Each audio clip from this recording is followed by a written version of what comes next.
Glória a Deus. Abra sua Bíblia em 2 aos Coríntios, que esse pastor é prosa ruim demais. Todos aqueles que nos visitam, Deus os abençoe. Quem nos acompanha pela live, Deus também poderosamente vos abençoe em o nome de Jesus. 2 aos Coríntios, capítulo 12. Amém? 2 aos Coríntios, capítulo 12. Enquanto você vai abrindo a sua Bíblia, eu quero reforçar aqui o merchan do Wagner. Gente, tempo de fé está bacana demais. Está muito bacana. Eu estava em reunião aqui durante o testemunho da Sambra, mas tive notícias que, assim, o pessoal gostou demais. E o testemunho da Ju também é impactante. Então, não apenas ouça o programa, mas como também participe e recomende. Recomende o programa. Você tem lá um aplicativo e do aplicativo tem como você compartilhar o link. Amém? Então participe do Tempo de Fé. Cesta Básica também, que é um quadro dentro do Tempo de Fé, está muito bacana. É comigo, o pastor Jean e o pastor Edson na sexta-feira. Está muito bacana também. Amém? Glória a Deus. 2 aos Coríntios, capítulo 12. A partir do verso 1. Glória a Deus, é um texto bastante conhecido dos irmãos, mas sempre nos surpreende com aquilo que nos é revelado por meio dele. 2 aos Coríntios, capítulo 12, do versículo 1 ao 9, ao 10, melhor dizendo. Amém? Glória a Deus. Todos encontraram? Amém? Diz assim: se é necessário que me glorie, ainda que não convém, passarei as visões e revelações do Senhor. Conheço um homem em Cristo que há 14 anos foi arrebatado até o terceiro céu. Se no corpo ou fora do corpo, não sei. Deus o sabe. E sei que tal homem, se no corpo ou fora do corpo, não sei. Deus o sabe. Foi arrebatado ao paraíso e ouviu palavras inefáveis, às quais não é lícito ao homem referir-se. De tal coisa me gloriarei, não porém de mim mesmo, salvo nas minhas fraquezas. Porque se eu vier a gloriar-me, não serei nécio.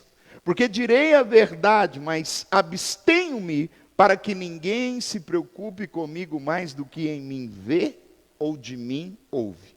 E para que não me ensorbebecesse com a grandeza das revelações, foi-me posto um espinho na carne, mensageiro de Satanás, para me esbofetear a fim de que não me exalte. Por causa disso, 3 vezes pedi ao Senhor que o afastasse de mim. Então ele me disse: a minha graça te basta, porque o poder se aperfeiçoa na fraqueza. De boa vontade, pois, mais me gloriarei nas fraquezas, para que sobre mim repouse o poder de Cristo. Pelo que sinto prazer nas fraquezas, nas injúrias, nas necessidades, nas perseguições, nas angústias, por amor de Cristo. Porque quando sou fraco, então é que sou. Porque quando sou fraco, então é que sou. Curva a tua cabeça, feche os seus olhos. Pai, nós te damos graças a Deus por essa palavra, por esse culto, onde o Senhor já falou por meio dos louvores. Agora, Deus, em o nome de Jesus, fala conosco por intermédio da tua palavra, Deus. Que a tua palavra penetre em nossos corações, fazendo, papai querido, divisão entre juntas e medulas, almas e espíritos, ó Deus. Em o nome de Jesus Cristo. Sei com cada um aqui, eu me coloco na condição de instrumento teu e quão somente instrumento teu. Essa é a nossa oração, nós oramos em o nome de Jesus. Amém? Glória a Deus. Querido, quarta-feira desta semana, no quadro Histórias Bíblicas, alguns aqui talvez tiveram a oportunidade de ouvir. Histórias Bíblicas é um quadro que eu faço dentro do programa do pastor Edson, de meio-dia a 13h. Amém? Eu tive o prazer de fazer menção acerca de um dos relatos mais marcantes da trajetória ministerial do apóstolo Paulo. Trata-se de uma experiência vivida pelo apóstolo entre os anos 42 e 44 depois de Cristo. Muito provavelmente em Tarso ou Antioquia, quando no início de sua conversão. E a experiência em si, querido, fora por demais impactante por alguns motivos. E eu gostaria de relatá-los aqui nessa noite, antes de entrar naquilo que propriamente o Espírito Santo quer falar aos nossos corações. Primeiro, o apóstolo se dá o direito de, se permitido por Deus, gloriar-se da visão. A visão ela é tão impactante, e talvez ela tenha se dado no período de 3 anos em que o apóstolo Paulo passou no deserto da Arábia, ou seja, no início de sua conversão, depois de sair de Damasco, ir para Jerusalém, se apresentar aos apóstolos e à igreja primitiva, e de depois ser perseguido pelos judeus da época, então ter que ir para esse deserto, para esse refúgio, para esse momento que eu chamo de uma caverna ministerial de Paulo. Mas o fato é que quando Paulo vive tal experiência, ele até mesmo se diz no direito de, se permitido por Deus, eu quero que isso fique bem claro, até mesmo de gloriar-se da visão, tamanha magnitude da experiência que Paulo está vivendo. Paulo vai dizer, olha, se é necessário que me glorie, ainda que não convém. Ainda que não convém, passarei as visões e revelações do Senhor. Porque foi algo impactante. Foi algo que mexeu com Paulo. Mais do que mexer, foi algo que marcou a vida ministerial de Paulo. A experiência, querida, é em extremo marcante, que Paulo sabe até mesmo o tempo exato em que ele viveu ela. Ele diz há 14 anos, conheço um homem que há 14 anos, sabe aquela experiência que te marcou, Maria Helena? Sabe aquela experiência que você viveu com Deus, Sandra, que é ímpar, aquele dia que você não se esquece. Sabe, você pode até não lembrar a data, os meses, porque o tempo vai chegando, a idade vai chegando, a mente vai ficando falha, mas uma coisa é certa, você sabe que aquilo de alguma forma te marcou. Foi cerca de 7 anos, pastor. Foi cerca de 5 anos, foi cerca de 3 anos. Eu estava no meu quarto, era uma madrugada. E Deus foi e falou ao meu coração, eu sei. Deus usou uma pessoa, levantou ela, falou de forma magnífica comigo, acerca de coisas que só eu sabia no meu coração. Querido, todos nós um dia vivemos uma experiência assim. Se você não viveu, pelo menos o dia da sua conversão te marcou. O dia em que você disse sim para Cristo, deve ter te marcado de alguma forma. E não foi diferente com Paulo. Aquela visão, aquela experiência foi tão marcante, que ele até marcou no calendário da sua vida, há 14 anos. Há 14 anos eu vivi tal experiência. Por isso que a gente diz entre os anos 42 e 44, depois de Cristo, talvez em Tarso, talvez em Antioquia, talvez no deserto da Arábia. Você está entendendo? Amém? Seja quando foi, de que forma foi, uma coisa marcou.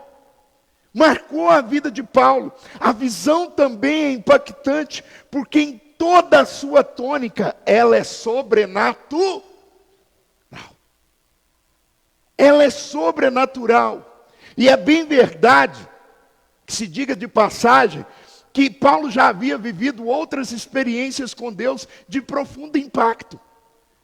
Em sua conversão, ele viu o próprio Cristo glorificado, quando ele estava a caminho de Damasco, perseguindo os cristãos. O próprio Cristo apareceu diante de Paulo. E do meio daquela visão, Cristo glorificado vai dizer, Saulo, Saulo, por que me persegues? Sabe, já era por si só uma experiência marcante, a experiência de conversão de Paulo. Paulo se apropriava dessa visão que ele teve a caminho de Damasco, na sua conversão, até mesmo para confirmar o seu apostolado. Ele se dizia acerca de si mesmo, eu sou como um apóstolo fora do tempo. Eu vim depois, todos caminharam com Cristo, eu não, eu vi Cristo. Eu não caminhei com ele, eu não estive como Pedro esteve durante 3 anos e meio caminhando com Cristo. Mas eu, Paulo, vi e ele falou comigo no caminho de Damasco. Paulo recebeu muitas visões de encorajamento, como no caso do seu chamado para ir à Macedônia. Paulo vê um homem e esse homem está dizendo para ele: passa a Macedônia e nos ajude.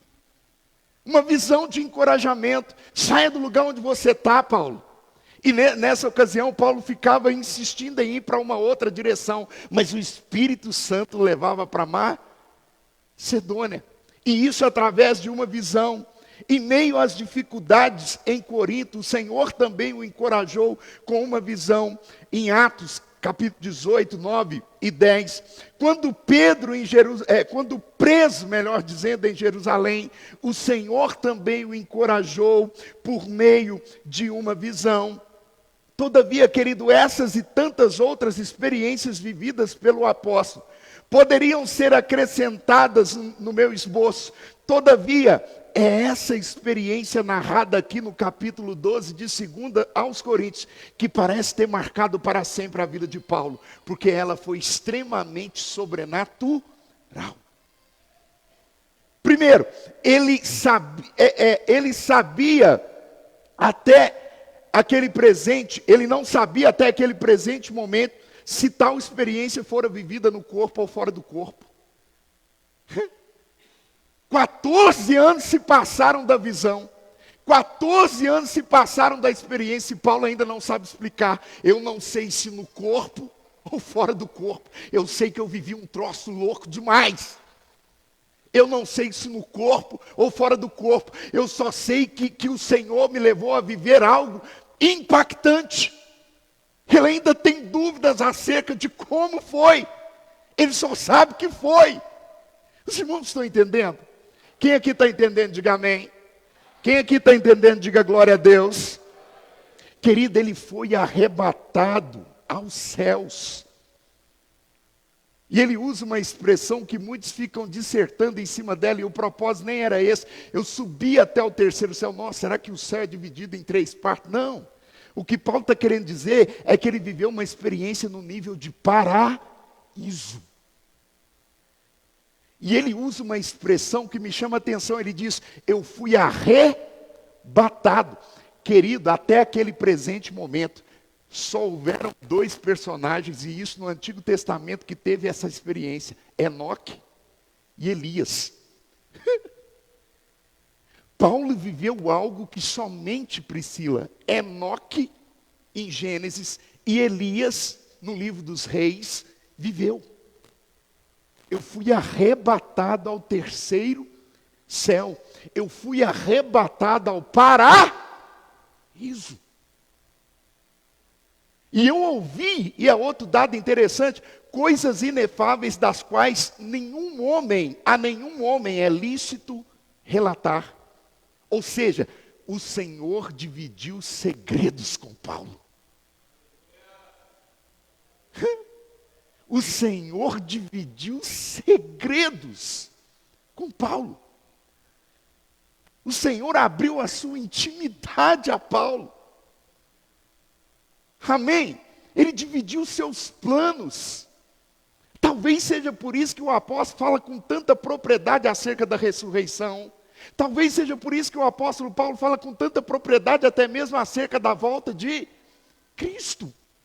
Porque talvez parte desses segredos era acerca disso que o Pai estava falando com ele. Mas uma coisa é certa: Paulo viveu uma experiência marcante. E ela foi marcante porque ela foi impactante. E ela foi impactante porque ela foi sobrenatural. É por isso que ele diz: se Deus me permitisse, eu poderia até mesmo gloriar-me de tal visão. Se Ele me permitisse, eu poderia até mesmo me gabar de tal visão. No entanto, querido, é aqui que eu queria chegar nessa noite. Embora o apóstolo tenha razões de sobra para gabar-se de tamanha experiência, ele prefere não se dar ao luxo de gloriar-se nela.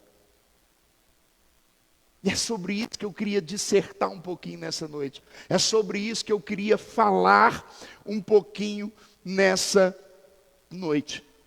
Mesmo podendo se gloriar, se Deus assim o permitisse, ele prefere não se gloriar.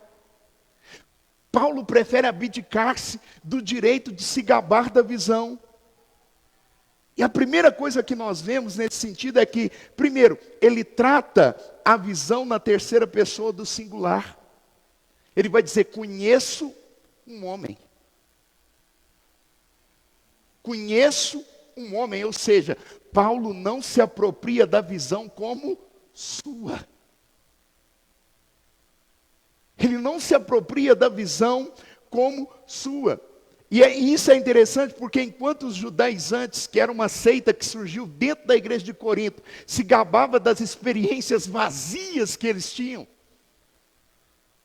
Paulo não quer se gabar de uma experiência real e sobrenatural que ele viveu com o Senhor. Paulo prefere tratar tal experiência como se não fosse sua. Por isso que ele diz: conheço um homem. Conheço alguém. Eu conheço uma pessoa. E Paulo está falando dele mesmo. Se eu tiver que me gloriar, eu me gloriarei nas experiências e nas revelações da parte do Senhor. Todavia eu conheço um homem. Você está entendendo? Paulo não trata a visão como propriamente sua. Paulo entende que se eu vivi o que eu vivi em Deus. Se eu vivi algo, eu não vivi de mim mesmo, eu vivi em Deus. Você está entendendo, querido? Glória a Deus. Amém. E nós precisamos aprender com esse moço. Sabe? Aprender a não nos gloriarmos das experiências que nós vivemos um dia com Deus. Nó, tal dia, tal época, pastor, nós juntamos uma turma, nós era tudo de oração. Nós era tudo de oração. Nó, como eu orava. Sabe, nós orávamos, e o fogo caiu, e nós subimos no monte, e começou umas folhinhas acesas, e um troço doido, e Deus falou comigo, e Deus isso, e Deus aquilo. Nó! O apóstolo não, conheço um homem. Querido, comece a tratar suas experiências com Deus na terceira pessoa do singular. Olha, eu conheço uma mulher. Eu conheço um homem que um dia foi tocado pelo Espírito Santo. Embora esse homem seja você, tira seu corpo fora e deixa o Espírito Santo tomar a glória que ele merece. Aleluia. Glória a Deus. Conheça um homem. Conheça alguém. E deduzam, sabe o que eu entendo que Paulo está fazendo? Deduzam vocês mesmos. Interpretem vocês mesmos quem é esse homem. E é interessante que tudo indica que Paulo mencionou acerca dessa experiência apenas aqui aos Coríntios. Ele não menciona isso em nenhuma outra carta. Lucas não menciona essa experiência em Atos. Você está entendendo? Amém? Segunda coisa, ele prefere abster-se da visão para que ninguém se preocupe com ele mais do que nele vê ou do que dele ouve. E é complicado interpretar isso, que é um jogo de palavras. Ele diz assim: pois se eu vier a gloriar-me, não serei nesso, porque direi a verdade, mas abstenho-me para que ninguém se preocupe comigo mais do que em mim vê ou em mim ouve. E sabe o que eu entendo com isso? Paulo prefere que as pessoas sejam atraídas por aquilo que ele vive e prega acerca de Cristo, e não pelas suas inúmeras experiências vividas da parte de Deus. Tem pessoas que querem atrair as pessoas a Cristo por aquilo que ele viveu de experiência. Pastor, não entendi. Tem pessoas que querem divulgar o evangelho em cima de uma marca, de um título que colocaram: a mulher de oração, o homem de oração. Você entendeu? Amém? Glória a Deus. Ou se tem uma coisa que eu tenho preguiça, é denominação que coloca foto de pastor em placa. Parece que o cara é o centro. Você entendeu? Existem denominações grandes, querido, que se você fechar o olho, você pensa que é o pastor titular que está falando. Quando você abre o olho, é o obreiro dele. Não é? Gente, eu pensei que era o Domiro. E não é. É outro pastor. Porque as pessoas querem remeter-se ao indivíduo. Quem aqui está entendendo? Paulo, não, eu prefiro que vocês venham para Cristo por aquilo que eu prego e por aquilo que vocês ouvem de mim.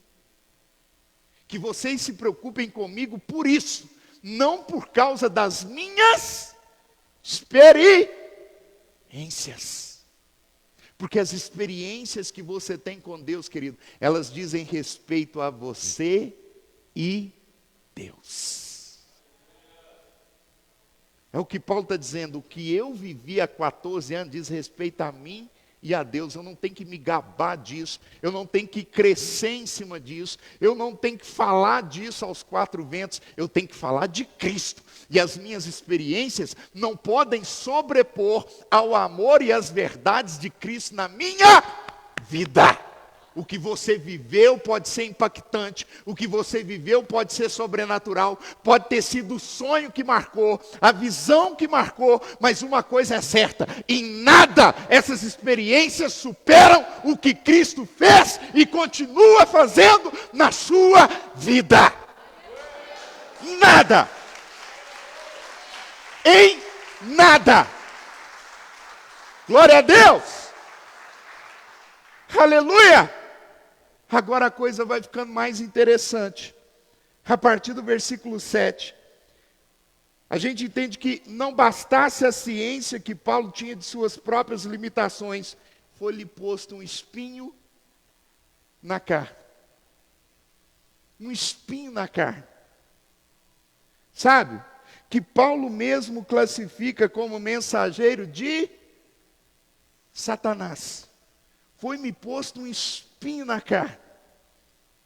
E essa é uma expressão muito comum naquele tempo do Oriente Médio antigo entre os judeus, porque havia um tipo de espinho que incomodava mesmo, mas Paulo não estava fazendo menção ao espinho literalmente. Paulo está fazendo uma analogia. Ele está fazendo uma analogia, e existem 3 possibilidades acerca desse espinho. Primeiro, lutas internas que Paulo tinha com o seu passado de perseguidor. Satanás o atormentava. E quantas vezes Satanás nos atormenta com o nosso passado? Imagina o que Paulo está aqui pregando, você está aqui batizando, você está aqui discipulando, você está abrindo igreja aqui, acolá, você já fez 2, 3 viagens missionárias. Mas não esqueça daquilo que você foi. Não esqueça daquilo que você fez. Você lembra quando você matou um monte de cristão? Você lembra quando você viu com as vestes do moço aos seus pés um determinado Estevão ser apedrejado? Paulo convivia com isso. E não pense que era fácil para Paulo conviver com isso, não. Satanás lançava o passado dele sobre o rosto dele o tempo todo. E talvez esse fosse o seu espinho na carne. Os irmãos estão entendendo? Amém?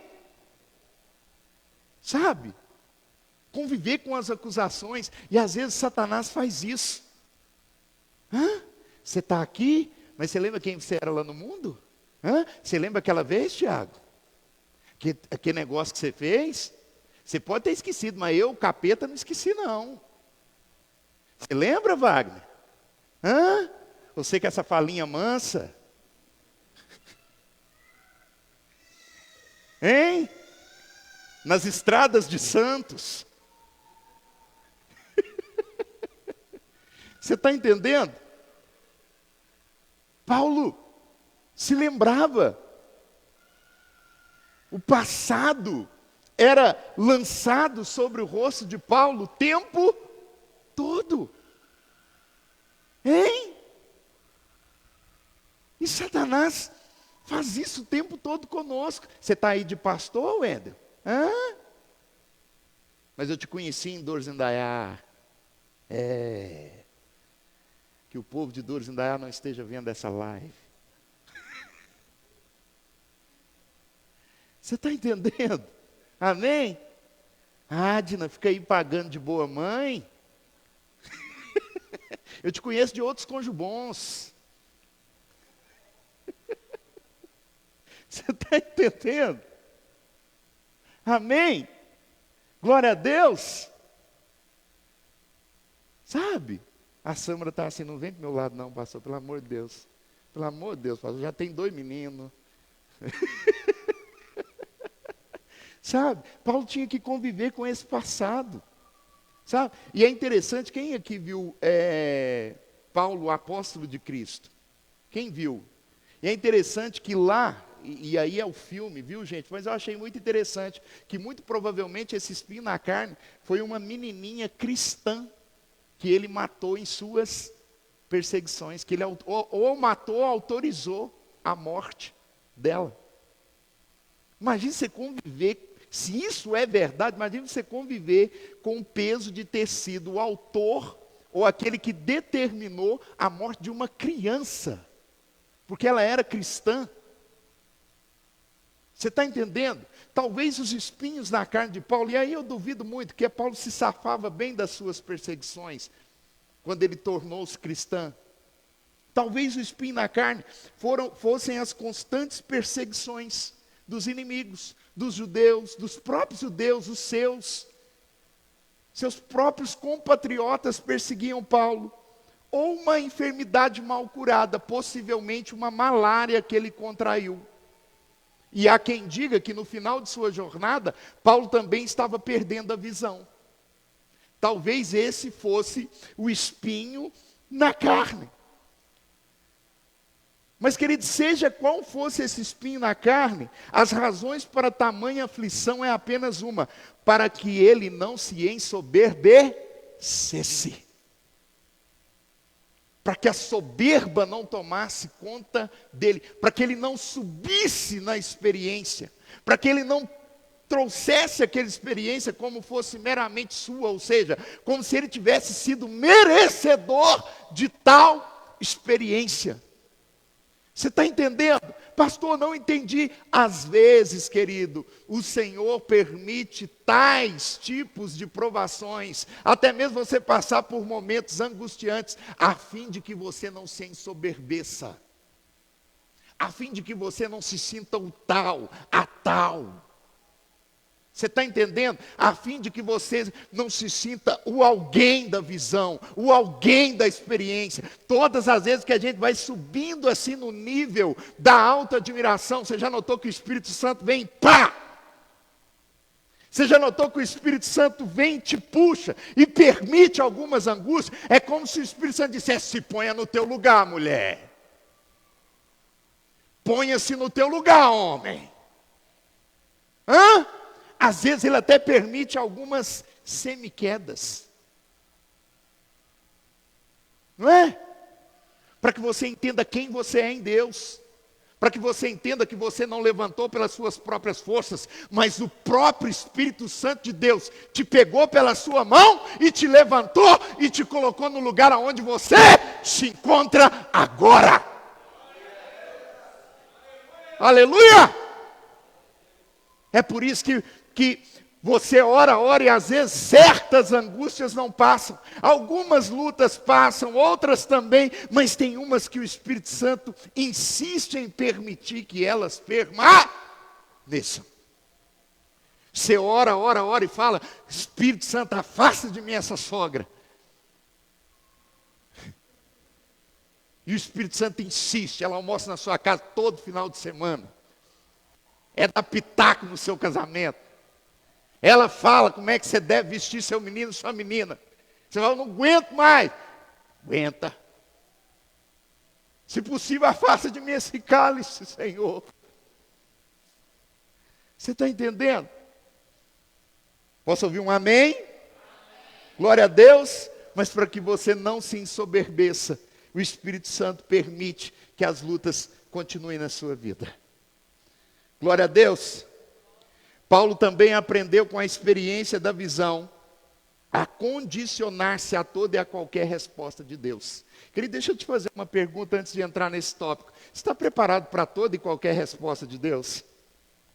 Que bom que eu ouvi um não aqui. Não estou. Não estou, pastor. E pronto. Você está preparado?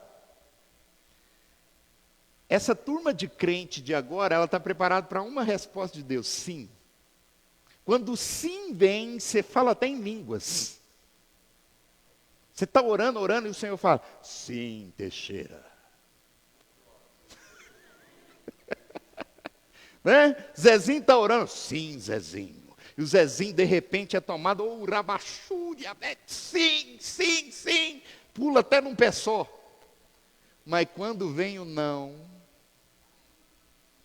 e tem outra resposta de Deus que me conflita mais do que o não, Sandra. Espera. Essa é dura. A gente pensa numa resposta. Quando o Senhor me fala espera, eu falo, Senhor, me diga não de uma vez. Mas não me faça esperar. Porque esperar é difícil. Não é verdade? Você está orando, esse marido não muda. Ele não cresce, ele não amadurece. Senhor, eu vou chutar o pau da barraca. Eu vou fazer um gol de placa. Fala comigo, Jeová. Não é assim? Até levantou do carrinho, olha.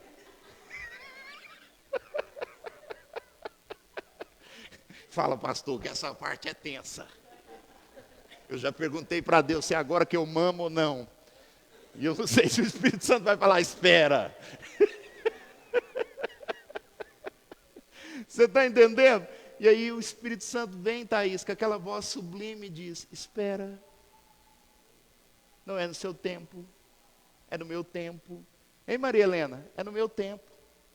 Esses 3 S que tem na minha vida. Senhor, eu vou desistir. Espera. Eles não convertem. Espera. Você entendeu? Amém? Nós não estamos condicionados para toda e qualquer resposta que vem da parte de Deus. Nós nos condicionamos para o sim. Mas nos escandalizamos com o não e ficamos revoltados com o espera.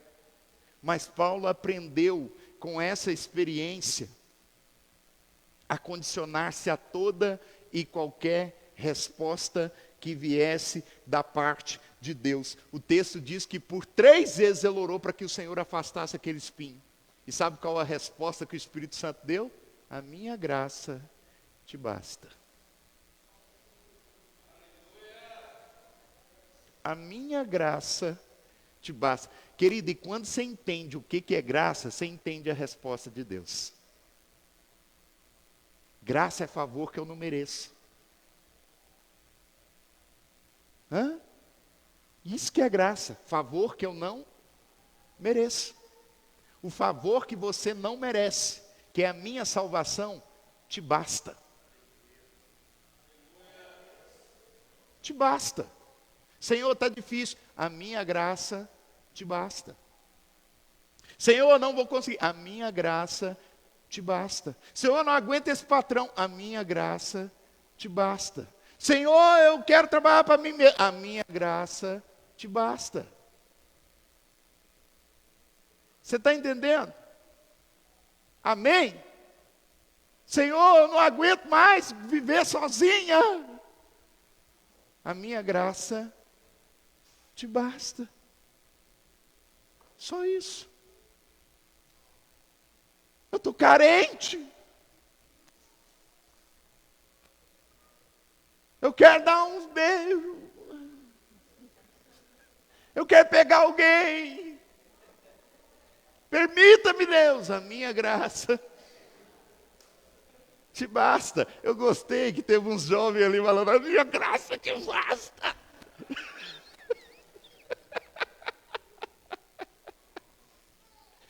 Amém? Crente é um negócio engraçado, gente. Aí o crente vai, namora e casa. Aí ele pensa que ele está no labachúria de canta. Não é? Aí vem a primeira crise do casamento. Se eu vou largar essa mulher. Esse trem é doido. Eu não aguento isso. Eu vou largar esse homem. Pelo amor de Deus, gente. Onde eu fui encostar minha égua, Senhor?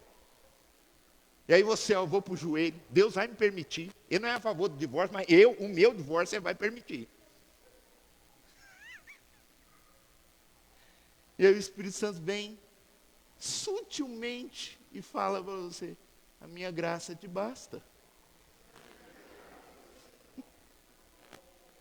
Minha graça te basta. Supera, aguenta, tolera, porque a minha graça te basta. E aí você começa até a degladiar com Deus, né? A sua graça me basta? Porque o marido não é seu? A sua graça me basta? Que essa mulher não é sua? Você está entendendo? Há quem diga que quando Deus criou Adão e percebeu aquela calmaria toda, Ele falou, está sossegado demais. Far-lhe-ei uma adjuntora. A risada da outra ali.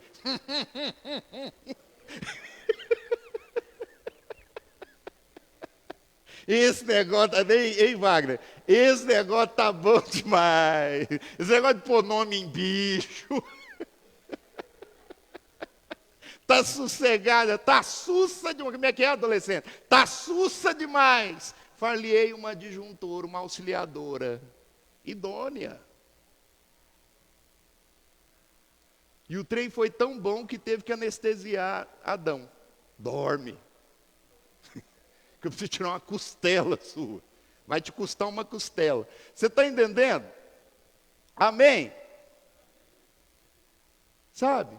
Mas é a graça do Senhor que nos basta. Quando você entende que é a graça de Deus que te basta, Senhor. Meu irmão, minha irmã. Sabe? Você aprende a condicionar-se à vontade de Deus, a toda e qualquer vontade de Deus. Se sim, a graça dele continua nos bastando. Se não, a graça dele continua nos bastando. Se é espera, a graça de Deus continua nos bastando. Outra coisa que Paulo aprendeu mediante a experiência da visão. Paulo entendeu que o poder de Deus em nós se aperfeiçoa em nossas fraquezas. Você já notou que de toda tempestade que você vive, você sai dela mais forte? Quem aqui já notou? Você sai dela diferente. Você sai dela maduro. O casal sai amadurecido, o casal sai fortalecido. Não é verdade? Na hora que você está no negócio, você não entende. Na hora que você está na prova, na hora que você está na dor, você não entende. Amém? Você esperneia daqui, dali, Deus permite. Você passa o deserto, passa a tempestade, você sai dela mais fortalecido, você sai dela mais maduro. Amém? Você tem até medo dessa verdade, mas você está pronto para outra. Você tem até medo disso.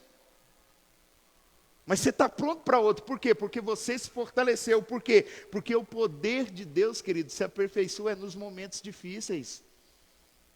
É no momento de fraqueza. É no momento de debilitação. É no momento de fragilidade. O poder de Deus se aperfeiçoa no luto.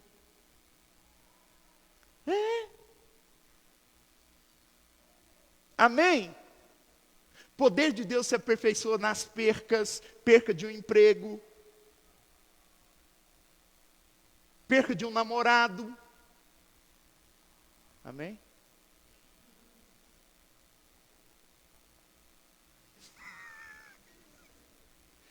O poder de Deus se aperfeiçoa. Você está entendendo? Você se torna uma pessoa melhor, você se torna um cristão mais fortalecido. Porque Ele faz das nossas fraquezas, dos nossos desertos, dos nossos vales, uma escola.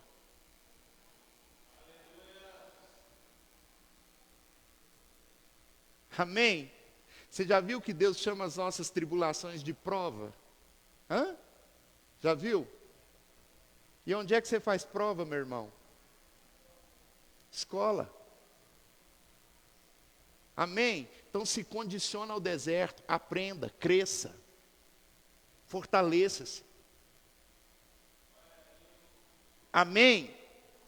Glória a Deus. Outra coisa, e aí eu termino por aqui. Paulo também aprendeu com a experiência a gloriar-se mais nas fraquezas do que propriamente da experiência em si mesmo. Olha o que Paulo diz, gente. Tem que ter coragem demais para falar um negócio desse. Versículo 9. Então ele me disse: a minha graça te basta, porque o poder se aperfeiçoa na fraqueza. De boa vontade, pois, mais me gloriarei nas fraquezas, para que sobre mim repouse o poder de Cristo. Se o poder de Deus se aperfeiçoa na fraqueza, então de boa vontade eu mais vou me gloriar na fraqueza. Porque significa que se eu gloriar-me nas fraquezas, o poder de Cristo vai repousar sobre a minha vida. Pastor, o que eu preciso entender? Você precisa entender que Paulo sentia prazer na fraqueza. Pelo que sinto prazer na fraqueza. E sabe o que a gente gostaria de fazer com a adversidade? Embrulhar ela, jogar ela para longe. Sabe o que a gente gostaria de fazer com a tribulação? Embrulhar ela, jogar para longe, não viver, pular o deserto. Não é verdade? Que bom, a Sâmara é tão sincera, é verdade. Né, eu perguntei aqui, falei assim, você está preparado para toda resposta de Deus? Não, não estou. Ela ainda olha para mim, não estou. Você entendeu? A gente quer pular o deserto, a gente quer pular etapas, a gente quer pular a escola. Não é? Amém? Mas Paulo sentia prazer. Porque em toda experiência de fraqueza, de tribulação, de adversidade, Paulo abstraía alguma coisa.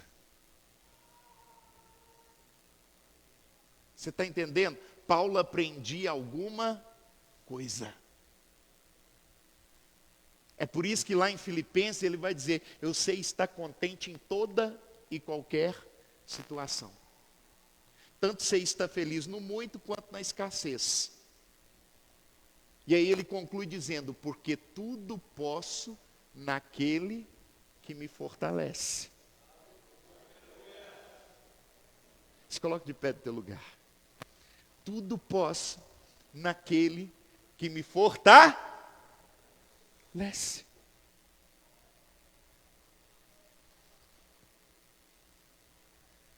Querido, eu não sei por quais razões o Senhor colocou essa palavra no meu coração. Eu não pregaria sobre isso. Eu pregaria sobre Atos 19. Esse era o texto que estava no meu coração hoje. Mas o Espírito Santo me levou até as histórias bíblicas de quarta-feira. Me levou a reproduzir esse mesmo contexto hoje. E outras vezes é bem verdade que eu já preguei sobre esse texto. Se eu não estou enganado, a Dani já pregou sobre esse texto aqui. Mas por algum motivo o Espírito Santo ainda quer insistir um pouquinho nele. Porque talvez, querido, existam pessoas que não estão entendendo as razões dos momentos de adversidade que você está passando. Você não está entendendo a crise no seu casamento, você não está entendendo a crise na sua vida financeira. Você está tentando, sabe, daqui, dali, acolá.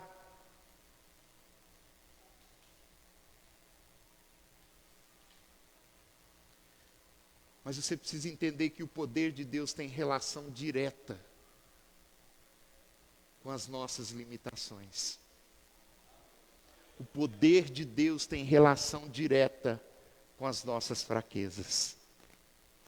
Quanto mais fraco você se encontra, quanto mais debilitado, quanto mais fragilizado você se encontra, mais potencial para viver o tremendo de Deus você tem. Sabe quando é que Paulo vive isso? Vamos reforçar. No início de sua conversão. Imagine, Luiz, um novo convertido, sozinho no deserto da Arábia. Sozinho, no deserto da Arábia. Doido para pregar, doido para falar de Cristo. Porque quando Paulo foi batizado em Damasco, ele já se levantou pregando. Batizando pessoas. E agora ele está pronto para ir. Nossa, estou bombando. O Espírito Santo manda ele para o deserto. O Espírito Santo diz a ele, espera. Não é a hora, você precisa passar por uma escola. Por uma escola chamada deserto. Você precisa entender como é que o meu poder atua na vida do crente. E o poder de Deus atua na vida do crente. Mediante as suas fraquezas. Eu repito. O poder de Deus está intimamente relacionado com as nossas limitações. Quanto mais limitados somos, maior o poder de Deus nas nossas vidas. Quanto mais fracos estamos, maior o poder de Deus nas nossas vidas. Quanto maior a tribulação, maior é a ação extraordinária de Deus nas nossas vidas. Vem para cá, Luiz. Dedilha trazendo a arca lá para nós, no Santo do Santo. Feche seus olhos, eu não sei por que momento você está passando. Quinta-feira o Senhor me deu uma palavra tão preciosa acerca de Maria. Tão preciosa.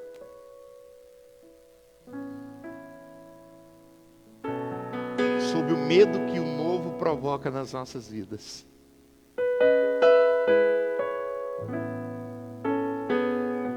Novo dá medo. As novidades provocam medo.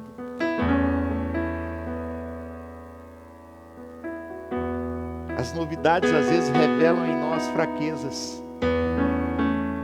Você já tinha a Júlia, talvez se perguntou, nossa, será que eu estou pronta para ser mãe de mais um? Mesmo com toda a experiência.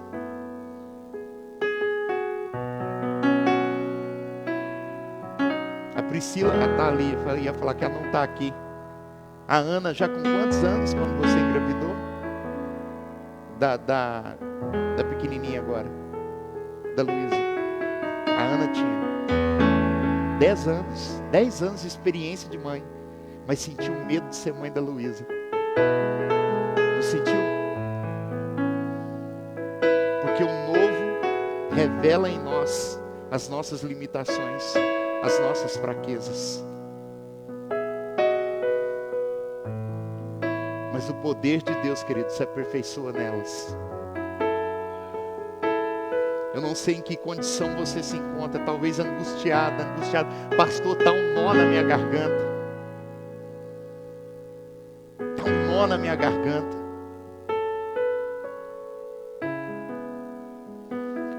Pastor, eu tenho virado madrugadas e madrugadas chorando sozinha no meu quarto, preocupado, angustiado.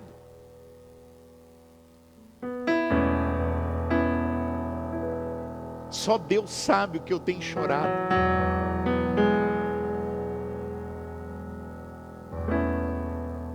Só Deus sabe o que eu tenho chorado.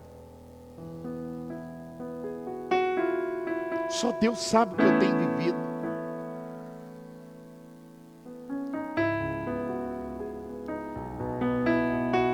Tem a audácia e a ousadia de Paulo, querido, pelo que sinto prazer nas minhas fraquezas. Pelo que sinto prazer nas perseguições, nas adversidades, nas tribulações, nos desertos. Porque quando eu estou fraco, Na verdade é aí que eu estou forte.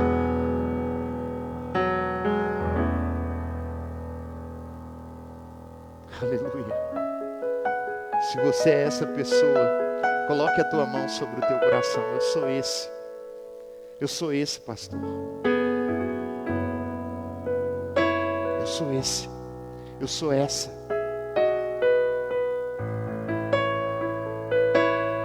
Se abra para Deus. Aprenda com Paulo. Aprenda com ele. Aprenda com Paulo a aceitar os nãos de Deus. Aprenda com Paulo a superar as adversidades. Tem tanta coisa que a gente pode aprender com esse apóstolo que ele aprendeu com Cristo. Eu não sei por que o Espírito Santo está colocando isso no meu coração, mas tem hora na sua vida, querido, você tem que fazer como Paulo, se fingir de morto.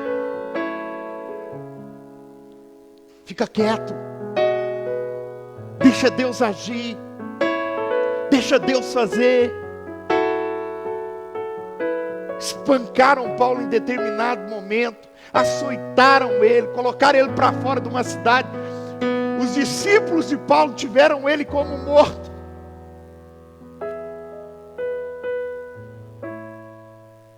E sabe por que ele fez isso? Porque se ele não fingisse de morto, eles matariam ele de verdade. Paulo não reagiu, Paulo ficou quieto. E o desfecho da história é um Paulo se levantando, sacudindo o pó dos pés. E sabe o que isso significa? Se essa cidade não me quer, eu não vou carregar nada dela. Eu estou pronto para fazer a vontade de Deus em outro lugar.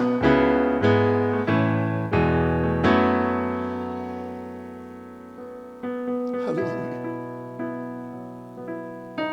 Mas aceita os propósitos de Deus para a sua vida. Quanto mais fraco Paulo estava, mais ele se apegava em Deus, mais ele se achegava a Deus. Essa geração que qualquer tempestade se afasta da igreja, essa geração que qualquer luta, qualquer adversidade vira as costas para a igreja. Aprenda a fazer das suas fraquezas uma escola. Aprenda a fazer das suas adversidades um aprendizado.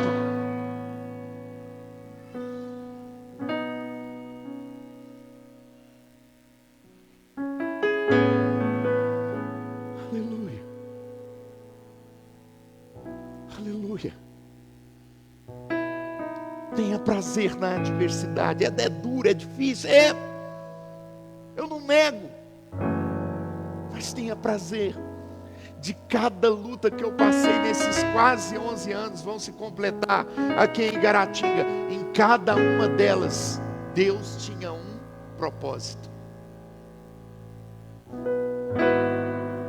E Ele continua tendo. Quando eu estou, sabe, no pior momento, às vezes, da minha vida, da minha condição espiritual, Deus coloca sonhos, projetos. E eu levanto e vamos vamos fazer, e conexão Dunamis, e união feminina, e grupo de homens, vamos ganhar alma, vamos ganhar Igaratinga, vamos. As pessoas olham, o pastor está bem, dizendo aqui nada. Às vezes eu estou no pior do meu emocional,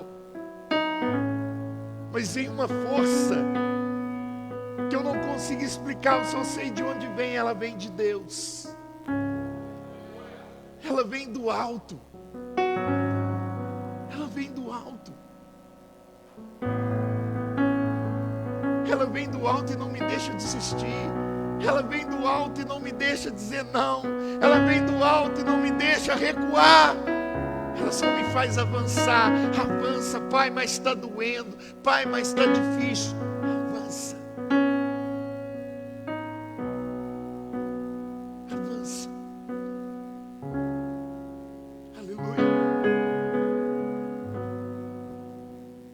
Porque quando eu estou fraco, é aí que eu estou forte.